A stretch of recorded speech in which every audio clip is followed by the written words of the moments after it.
Praise the Lord. நம்ம எல்லாருக்குமே நம்ம வாழ்க்கையை குறித்த ஒரு லட்சியம் இருக்கும். இருக்கிற இடத்துல இருந்துக்கிட்டு அதை அடைய முடியுமான்னு கேட்டால் கண்டிப்பாக முடியாது. அதற்காக கொஞ்சம் கஷ்டப்படணும், எஃபர்ட் போடணும், ரிஸ்க் எடுக்கணும். ஆனால் இதெல்லாம் செய்யும் பொழுது ஒரு பயம் நம்மளை தொட்டி கொண்டே இருக்கும். இது எப்படி சரியாக நடக்குமா, ஏதாவது பிரச்சனைகள் வருமா, இல்லை லாஸ் ஆகுமா அப்படின்னு ரொம்ப டென்ஷனாக இருப்போம். ஏன்னா நம்முடைய எதிராளிகள் கூட நம்ம கூடயே அதிகமாக இருக்கிறாங்க இல்லை. இப்போ நீங்கள் அந்த மாதிரியான சூழ்நிலையில் தானே இருக்கீங்க. இப்படி இருக்கும் பொழுது நீங்கள் ஆண்டவர்கிட்ட போய் கேட்டாலே உங்களுக்கு தேவையான பதிலை ஆண்டவர் தருவார். நீங்கள் என்ன வேலை செய்தாலும், என்ன காரியம் செய்தாலும் நீங்கள் தனியாக செய்யாமல் உங்கள் கூட ஆண்டவரை சேர்த்துக்கோங்க. அப்படி செய்யும் பொழுது அந்த காரியம் சக்ஸஸாக முடிகிறத சாத்தானால் கூட தடுக்க முடியாதுங்க.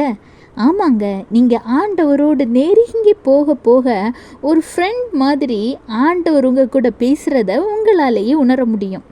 இன்றைக்கு அந்த தேவன் உங்களுடைய இந்த சூழ்நிலைக்கு என்ன சொல்ல போகிறாருன்னு கேட்குறீங்களா? உபாகமம் 15:10, உன் தேவனாகிய கர்த்தர் உன்னுடைய எல்லா கிரியைகளிலும் நீ கையிட்டு செய்யும் எல்லா காரியங்களிலும் உன்னை ஆசீர்வதிப்பார். பதில் கிடைச்சதா? நீங்கள் இன்றைக்கி செய்யக்கூடிய காரியம் சின்னதாக இருந்தாலும் சரி, பெரியதாக இருந்தாலும் சரி, தொழில் சம்பந்தமாக இருந்தாலும் சரி, உங்கள் பொருளாதார சம்பந்தமான காரியமாக இருந்தாலும் சரிங்க, இல்லை குடும்ப விஷயமா, சரீர பிரகாரமான காரியமா, ஆண்டவர் அதில் இன்றைக்கு உங்களை ஆசீர்வதிக்க போகிறார்.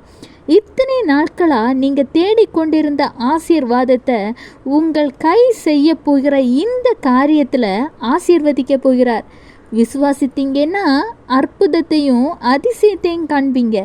Have a blessed day. Jesus bless you.